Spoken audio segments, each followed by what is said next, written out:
Welcome everyone to my channel. I'm Leanne, I'm your host, and this is going to be a big one, okay? So pull up a seat, everybody. I don't care if you're new or old, pull up a seat, sit down, and we are going to discuss a spoiler review for Fourth Wing by Rebecca Yarros.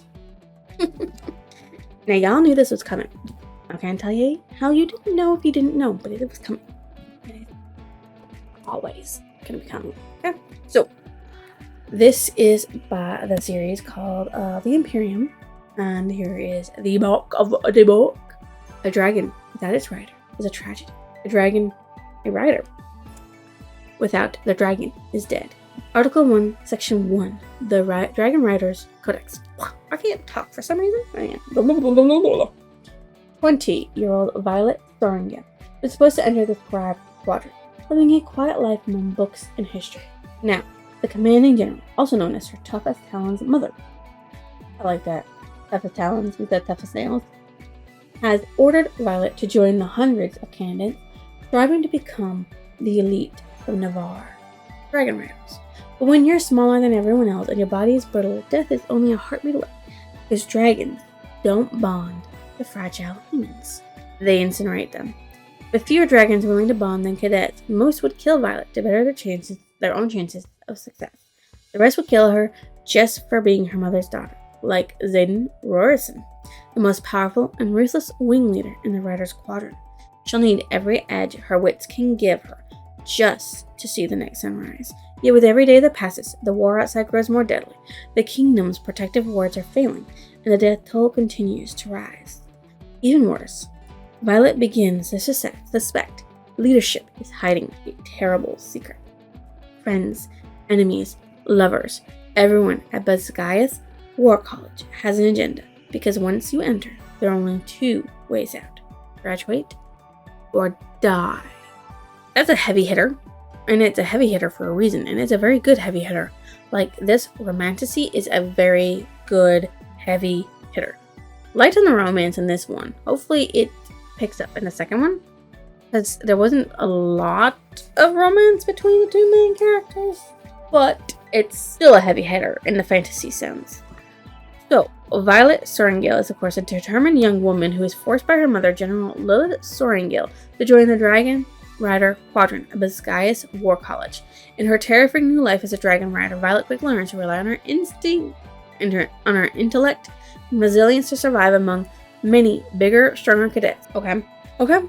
So she basically has to fight her way through and live, even though she's very brittle. I mean, her bones break in the very first, battle she ever does against another student. I think it's the assessment day. And so, yeah. Violet is, of course, Xaden Morrison's love interest and is bonded to two dragons, not one. That is a twist, okay? Don't care what nobody says. That's a twist. Two dragons. Now, when I said this is a spoiler, guys, I meant it. So from here on out, spoilers are literally spoiled. Okay? So if you don't want spoilers for Fourth Wing, get the F out. Because more is coming. The two dragons are Taryn and Andarna. Or Adarna. She's an orphan. Violet's signets, as far as we know, in this are summoning lightning, and with Adarna's help, because even though it's not her signet, summoning stopping time.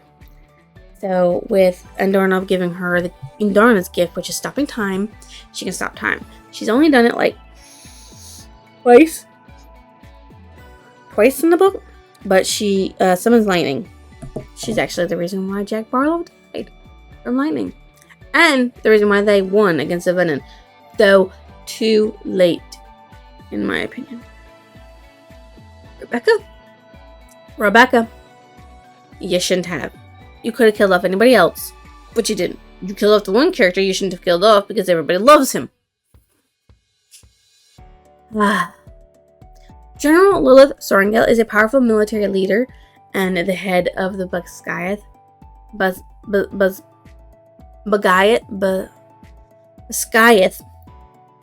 I can say it right. I know. I will eventually. Basgiath War College, okay? And she is Violet's mother. Lilith is chilly and exacting. She enforces a strict and demanding path for her children. No deviation from her authority is ever permitted. Her signet is controlling storms and her dragon Esmir. Now, all three of her children are dragon riders, okay? Brennan, we'll talk about Brennan. Mira, we'll talk about Mira in just a second, okay? And then, of course, Violet. She makes Violet, because Violet was going to head for the scribe like her father, but after he dies, she forces Violet into the Riders Quadrant, saying, I will not accept you to go anywhere else. But the Riders Quadrant don't care. She's like, I know she'll survive. And she's dealt with pain her entire life, and she can handle the pain of being a rider. The bitch. Lieutenant Mira Sorengale is Violet's older sister. Mira is a distinguished military leader. She's strong-willed and very protective of Violet, going so far as to give her a breastplate made of her dragon Tiny's scales before she takes a parapet challenge. Her signet is casting shields, and she can expand wards and strengthen them as well. She even gave her the journal that Brennan wrote for Mira to help Mira survive the War College. Brennan Sorengale is Violet's brother. He is presumed dead for the most of the novel. Brennan is a dragon rider whose signet is mending. Okay, his signet is mending. He's a strategic thinker and a natural leader who is willing to sacrifice for his beliefs, even if it costs him his life. Okay. The thing is that he is very much alive, but you don't know that until the very end, unless you cheat and read Xaden's chapters in here, because we do have 3 bonus chapters in here, and chapter 9, I think it is. So if you read chapter 9 there, and you go back and you read chapter 9 in this one, so if you read the original chapter 9, and then you go back and read Xaden's chapter 9, you will literally immediately learn that he's alive. Okay? Don't need to wait for chapter 39. No. Just read Xaden's chapter 9 and you will learn he's alive. Major spoiler right there. And I was actually thinking about doing that, but I was listening to the Audible, and the Audible didn't do that. And I'm so glad I didn't, because that was just a major ass spoiler that I would have spoiled myself through very early in the book. Very early in the book. And that's just not how you should roll, okay? I'm glad that the chapter is there. I'm glad the extra chapter it exists. But I am so glad I did not do what I wanted to do. And I stuck to my game. Oh, excuse me, I don't know why I'm yawning. But I stuck to my bloody guns and did not get spoiled until the very end. Okay. Then you have Xaden Royston. He is one of the leaders of the rebellion. He's the leader of the rebellion marked cadets. And he's also helping with the rebellion in Artisha, I think it's called. His home. Okay. And definitely is Violet's love interest, because the one moment she sees him before she even walks on the parapet, she's like instantly attracted to him. Instantly. Okay. There's just no ifs, ands, or buts about it. She's instantly attracted to him. Okay. Because of the ugly history between their families, and she sees Violet as an enemy, wanting to end her life to get revenge for Lilith Sorengale being the reason his father is dead. Then worrisome. Okay.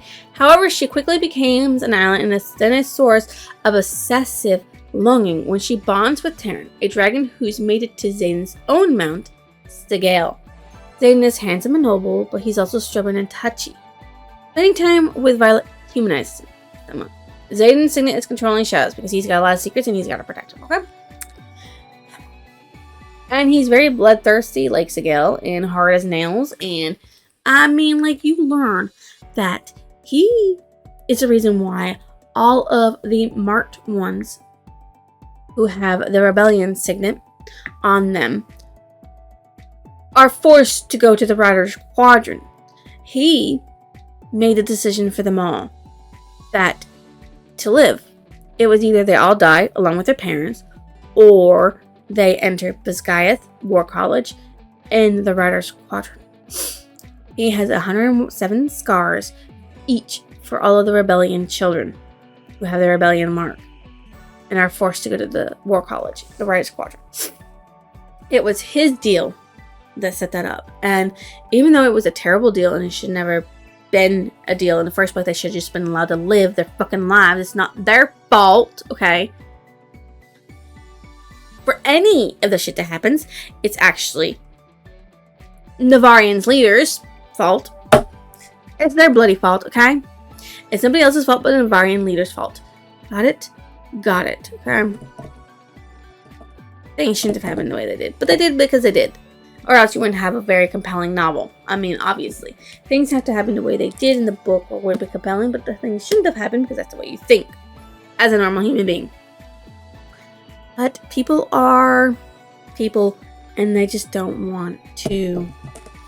They don't want to be good people. They think they're being good even though they're not. Because many of the military leaders and everything want to kill off all the children of the rebellion, thinking that they would follow in their parents' footsteps. Which they do, but it's for a damn good cause. Dane Atos. Oh, how I want to strangle Dane Atos.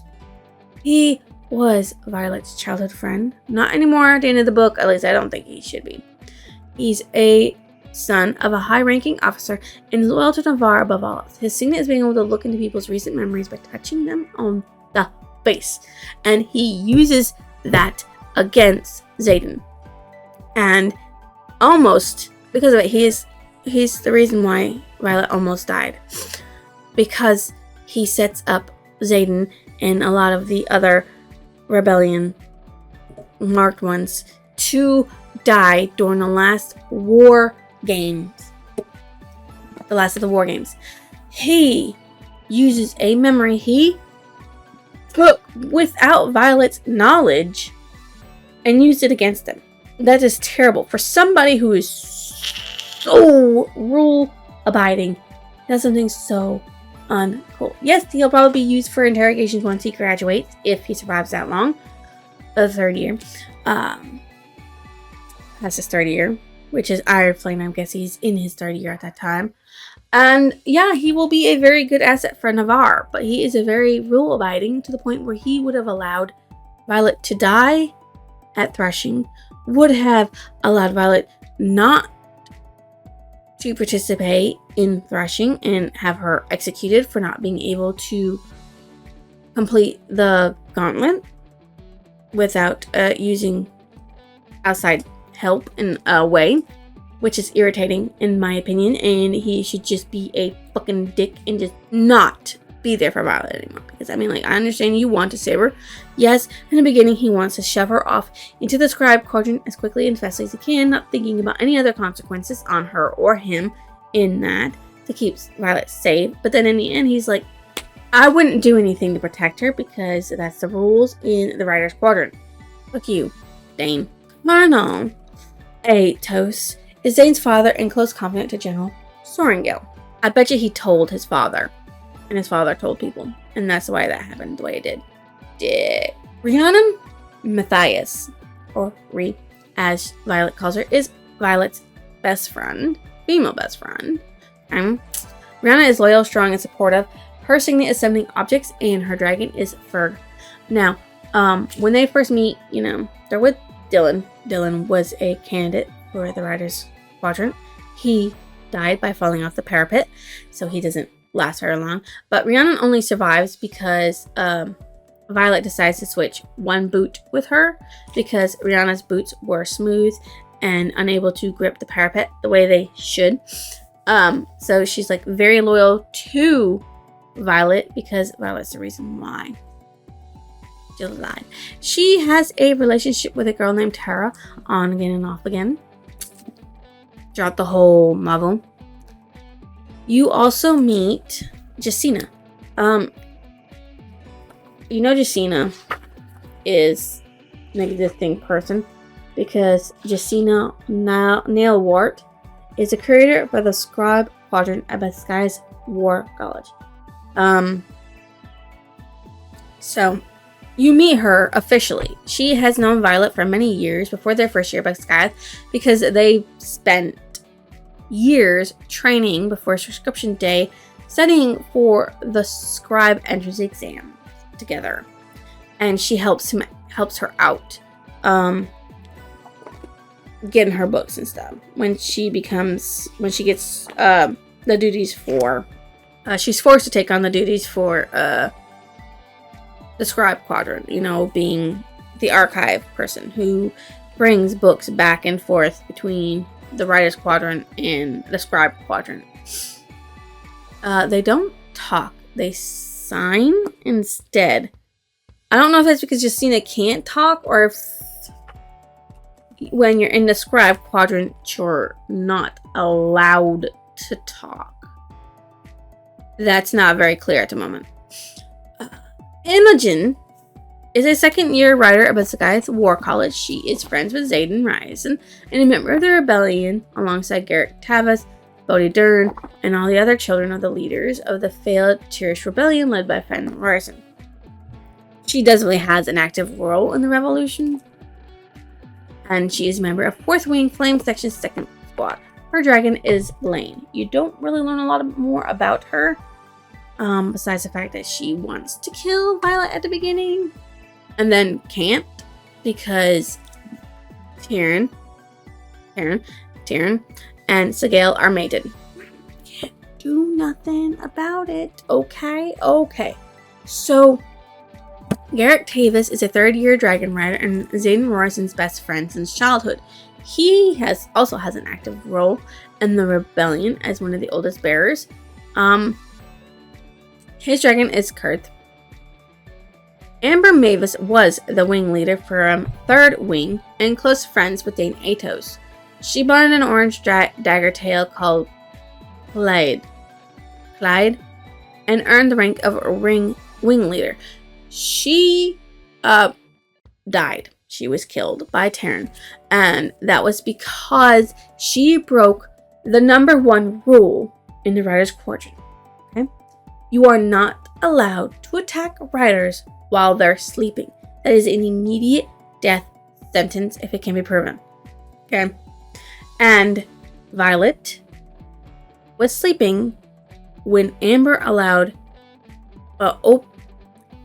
undid the wards to her room and snuck in Oren and a few other people who were gold to kill her while she was sleeping. Xaden had her immediately executed, brought it to everybody's attention. He was like, I have to do this. This is important. So Mavis is cooked alive by Terran, and Clyde can't do anything about it. Now Clyde has to choose a new one. Jack Barlow is a hostile fellow first-year Besagath candidate who repeatedly tries to kill Violet. He begins and ends the novel as a violent, unhinged enemy of Violet, Xaden, and everyone they are aligned with. Violet killed him with lightning, and the first thing he does is kill a cadet on the parapet. Literally just grabs him and tosses him off. And then in their assessment day match, he literally snaps the neck of another candidate. He kills many people, and he goes to kill Liam. Stabs Liam with a sword and kicks Liam off his dragon. And Violet is so pissed off that's like, when she learns what her signet is, lightning strikes the stone walls and throws Jack Barlow to his death, which he deserved. The asshole. Okay?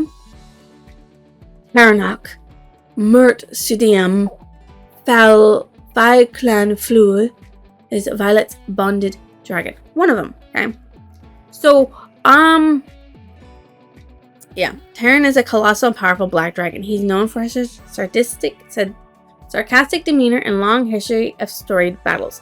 Terran is mated to Sigale, Xaden's dragon, and shares his bond with Violet with a dragon named Andarna. Now, that is, they actually say her full name.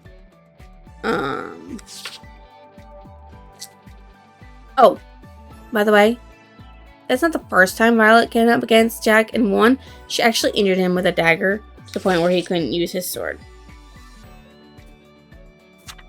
Which is really interesting.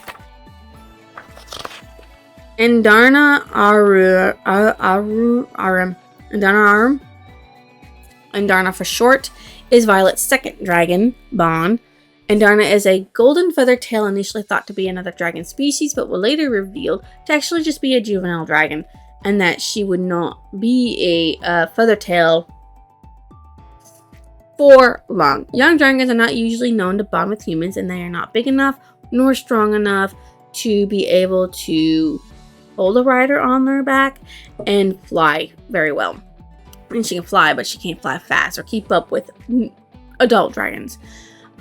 She has a gift, which is the ability to stop time, and she uses it to save Violet's life once and Liam's life once, and that is the only time. She's a sweet-tempered, but can be an ear scribble and stubborn when she doesn't get her way. And she wanted to bond with Violet because Violet stood up for her like no other human would, and they thought that because Jack and Oren thought that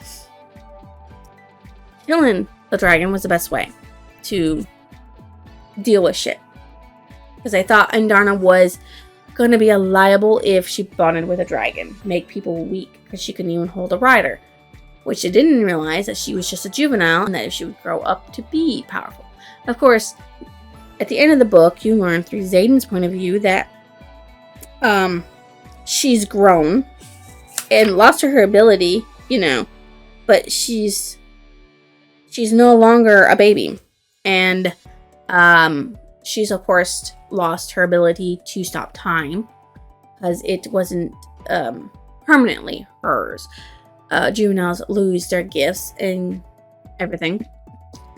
So Gale is Xaden's abundant dragon. You don't learn her full name.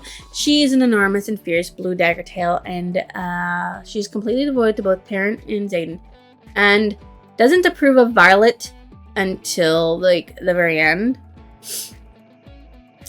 Because she's like, I approve when they first start speaking. So, yeah. And it's, you are a funny human, but I approve. I was trying to look for it. I have it saved somewhere, but there's a lot of tabs. And no, there is no really rhyme or reason to my tabs, except the purple and then the light pink. So purple was for the introductions of new people when they're first introduced, and then it goes to the light pink, because I ran out of the purple. So yeah, there's no rhyme or reason. I'm just pulling out once. Normally I use like orange or red to indicate danger and everything, but yeah, there's no rhyme or reason for any of it. It's just I pulled the tab off, I stuck it on there. Whatever I thought was there. But yeah, she approves after a while of Violet.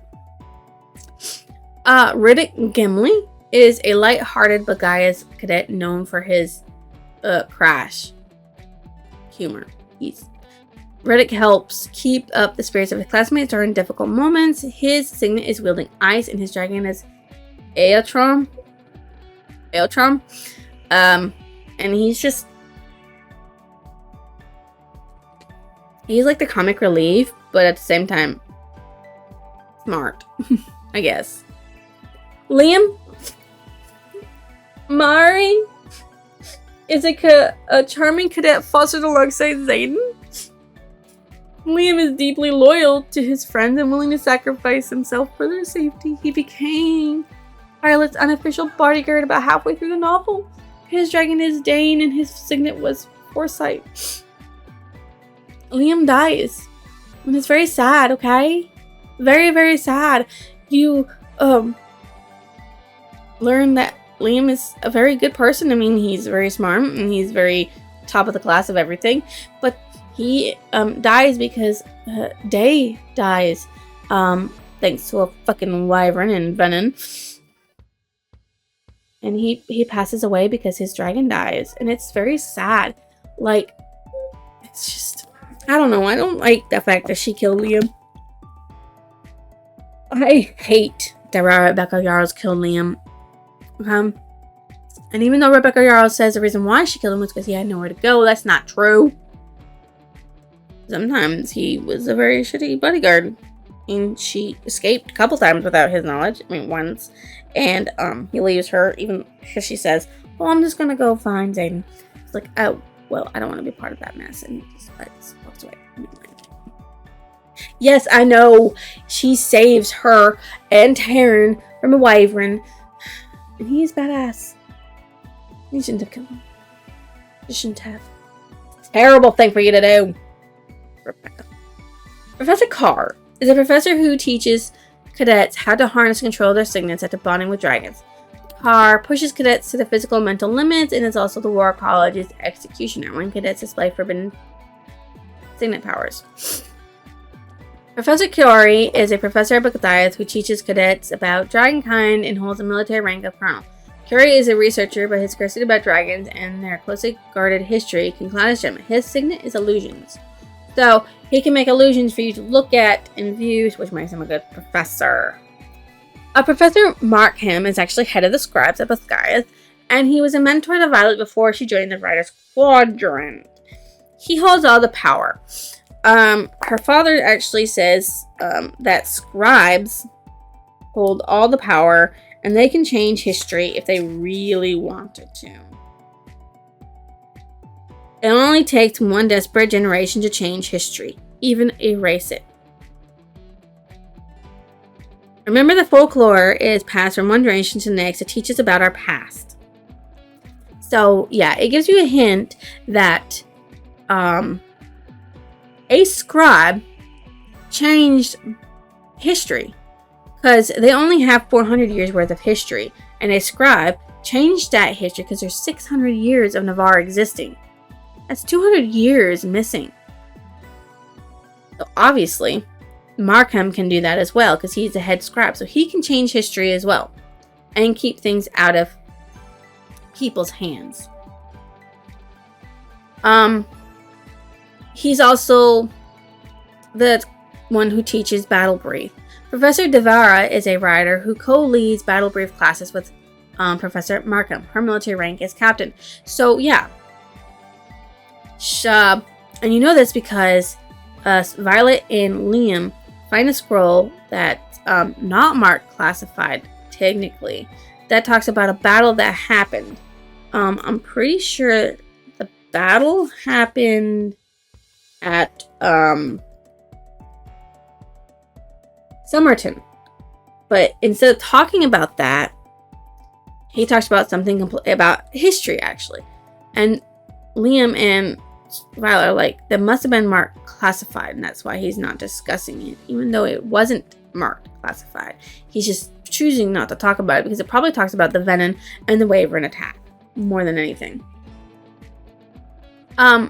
Nolan, like Colin, let's just change the N to a C and you got Colin, is a mentor but Goliath. He's also married to the healer there. He's known Violet her entire childhood and has mended her childhood, and only mends her once after she enters the Writers' Quadrant because she doesn't want to seem weak, and it's only because Imogen broke her arm. Okay. General Melgren is the writer of the Black Dragon Kodag. He is the general of all of Navarrian military and the one who likes to keep an eye on the rebellion relics, and the one who says that the rebellion people who wear the rebellion relic can't gather more than 3. And the reason why that is, Violet figures out at the very end of the book, is because Melgren can't see the outcome of anything that happens when more than 3 rebellion marked gather. Regan Matthias is a twin sister of Rhiannon Matthias. Regan grew up in the Moraine Progress along with Rhiannon. She is currently living her dream, married, and is expecting a baby. She is doted on by her parents. She gives birth to a boy, which you find out when they're at Mondstadt, where Mira is stationed. They sneak out to go see Regan and Rhiannon's nephew. You don't learn his name yet, I guess. I don't know. You meet King Tari, who Hari, who is the current ruler of the Kingdom of Navarre. He thought they should all die. All the rebellion children. Oh, he's missing now. Commandant Panchek is the commandant at Bexareth War College and is responsible for leading both the first and last formation of the year, welcoming new cadets and congratulating graduating ones. He also attends formations where there is important news, but otherwise avoids formation and isn't really seen. Nari is somebody who spoke to all the new cadets at the beginning of right after Parapet. Right after Parapet. Before Xaden speaks for the first time and they're introduced to dragons, and three cadets are flame dead. Because you have 67 and then it goes up to 68 and then 70. Because 3 cadets are killed right after Parapet. Sawyer is a candidate who's going, this is second time around at Bexareth War College in the Riders Quadrant. He is a member of the 2nd Squad Flame Section 4th Wing. He actually bonds this time, the second time around, with a dragon called Sliseag, Sliseag. Professor Ematerio is Violet Squad combat teacher. He is responsible for overseeing the weekly sparring matches as well as the gauntlet practice sessions. Pryor was a cadet at the Bexareth War College. He is killed during presentation by a dragon, by dragon fire from a red dragon when he struggles to decide whether to walk faster or slower. So his indecision is what makes the dragon kill him. Luca was assigned to 2nd Squad Flame Section 4th Wing along with Violet Sorengale. Throughout classes and the gauntlet, Luca kept making sassy comments about other cadets, including Pryor and Sawyer.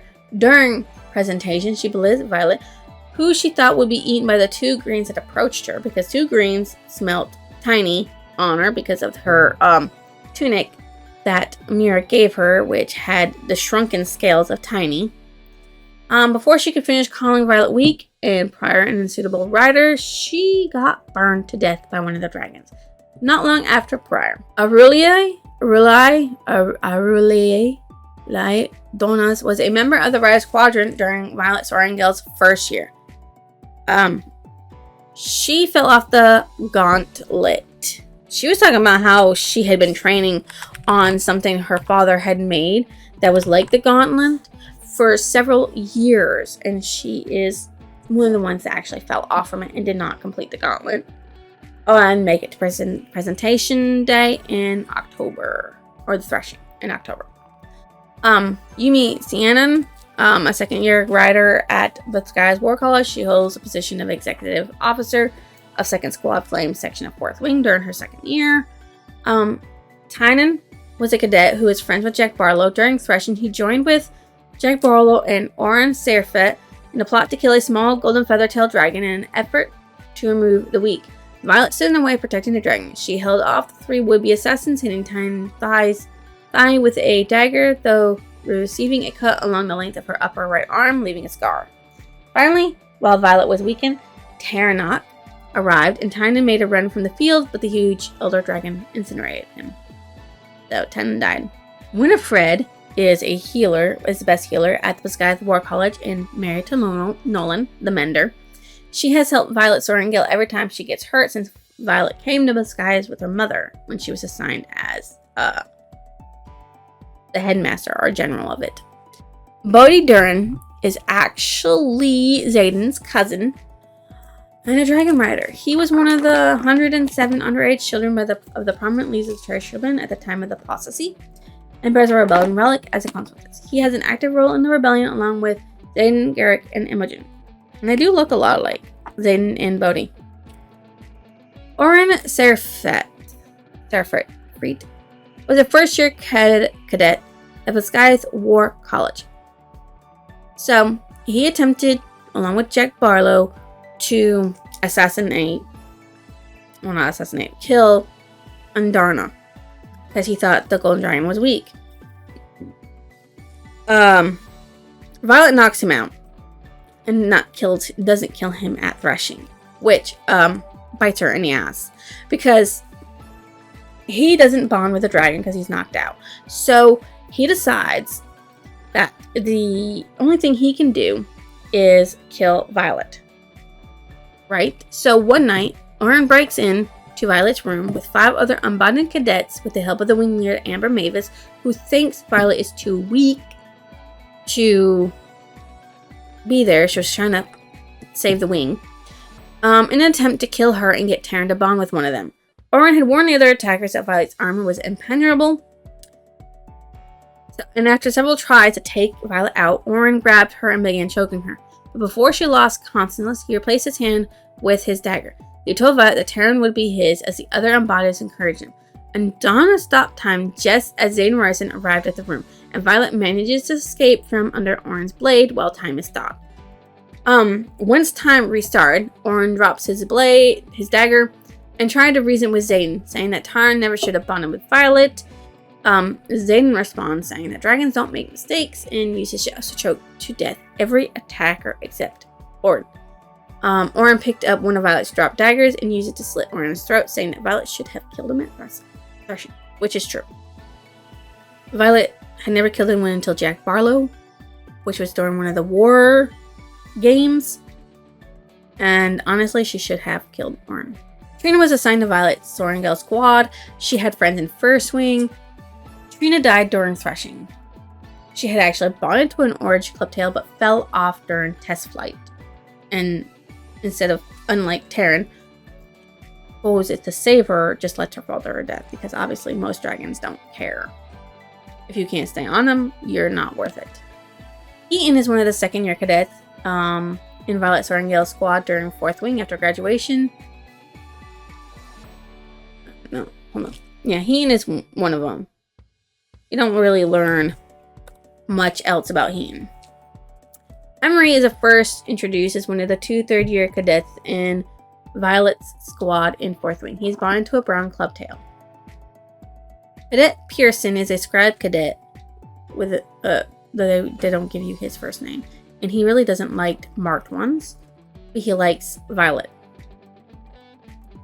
You meet Caroline Ashton was as a first-year unbonded cadet until she bonded with Glenn after his rider died during their first flight lesson. She seems close to Jack Barlow and is often seen with him. She's in First Wing. And that's the only thing you really learn about her. Jeremiah. You don't know his last name, but he was a first-year cadet in 3rd Wing who sat 2 rows beneath Violet Sorrengail and battle breathed. When his signet manifest, he made a scene in the courtyard, reciting the thoughts of everyone around him. Before he could reveal Garrett's thoughts, Zayden used his signet to cover Jeremiah's mouth so he could no longer speak. Professor Carr entered the courtyard and snapped Jeremiah's neck as soon as someone called out that he was an intrinsic, which is a forbidden signet. Being able to read people's minds, unfiltered access. Now, Nadine joined Violet Sorrengail's squad when the squads were condensed after threshing. She had a bias against marked ones and was not subtle about it, but she did agree to allow Imogen to lead the squad for the final task of squad battles. She used her signet that allows her to unweave wards to break into General Sorrengail's office during squad battle. Nadine walked with Violet and Rihanna Matthias to the Reunification Day celebration, excited because she heard there would be a lot of infantry guys there.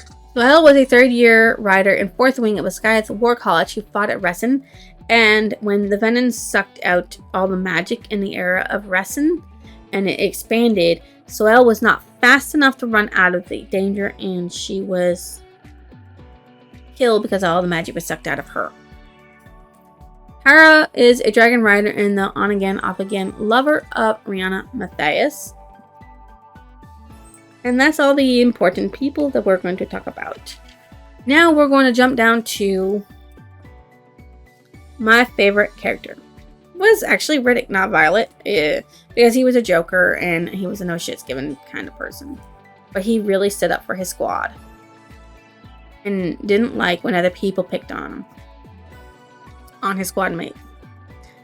He's really a supporting side character. And don't get me wrong, Violet is a very good character, and she might become my favorite in either the second or the third book. It could be the same as Xaden, because the two of them were up there in the top tier. But when I thought of my favorite character, I just thought, funny ass Riddick. Okay, my most liked character was Jack Barlow. He was a murderer that got what he deserved. Okay, what stood out as memorable was the way dragons are thought to be above all beings, including the griffins, because I mean they're superior in every way, and they have their own wards to protect the Vale which they come from. My favorite passage from the story is, I am the sky and the power of every storm that has ever been. I am infinite. A scream rips from my throat just as lightning splits the sky with a terrifying crack of thunder. The bluish streak of silver death slams into the tower, and sparks flare as it explodes in a blast of stone. Taryn banks to avoid the blast, and I pivot in the saddle. That's when she first wheels lightning and kills Barlow, but it's a very powerful, the very first two sentences is a very, very powerful in their extreme. And when I was listening to the audible of that scene, it was very well read. Because I could not pick just one favorite passage, okay, here's another one from Xaden Royson's point of view. I can't help it. I smile. This brilliant fucking woman is mine. Or was mine. Will be mine again if I have anything to say about, which I probably don't. I sigh, losing the smile meaning. Fuck. No. I'm not giving up until she tells me to. Things might be complicated, but so are the both of us.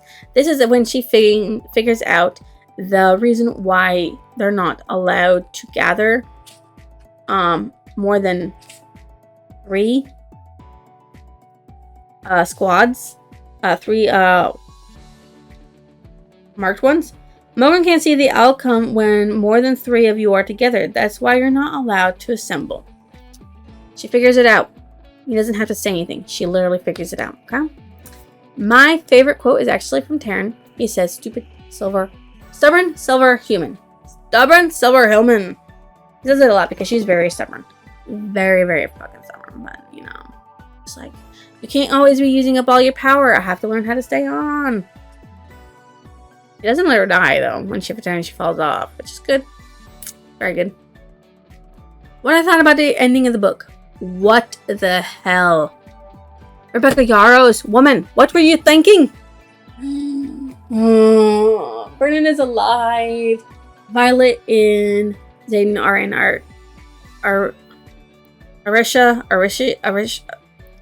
Arishia, and they're trying to build up the rebellion again and fight against the Venom and the Wyvern to save everybody. What book did it remind me of? It reminded me of How to Train Your Dragon, obviously, for the fact that dragon partners.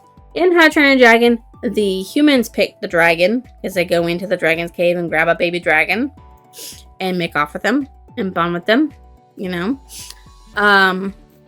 In this one, the dragon picks you, but it's still you link up with a dragon, okay?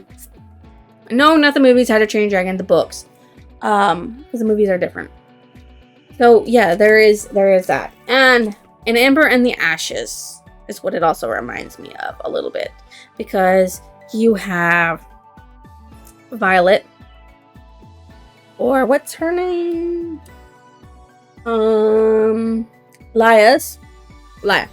So in Amber and the Ashes, you have Laya who enters into a school that trains people to be powerful killing weapons.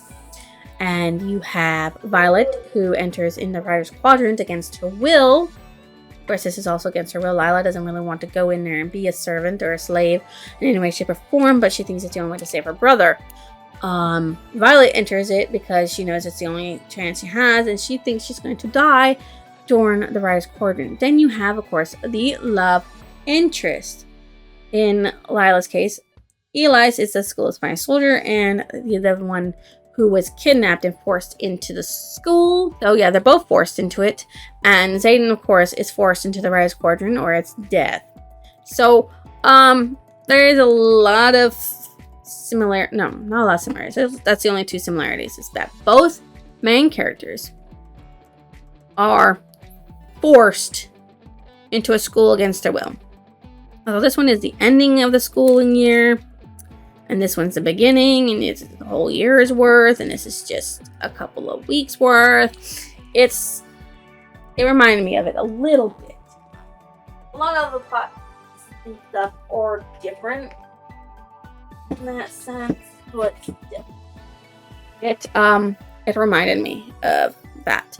This book, as you know, is part of a series called The Empyrean, and it currently has 3 books out in the series at the time of this recording, with 1 on the way. I rate this book a 4.5. It would have been a 5, but she killed Liam. Liam! Why'd you kill Liam? He was a very good character. And in my top 4 favorite characters out of this freaking book, you have Riddick, Violet, Riddick, Liam, Violet, and Zayden. That's just the way it is, okay? Okay, don't blame me. So if you think I deserve a like, comment, or even a lovely subscription, drop it down below. I will see you next illusion.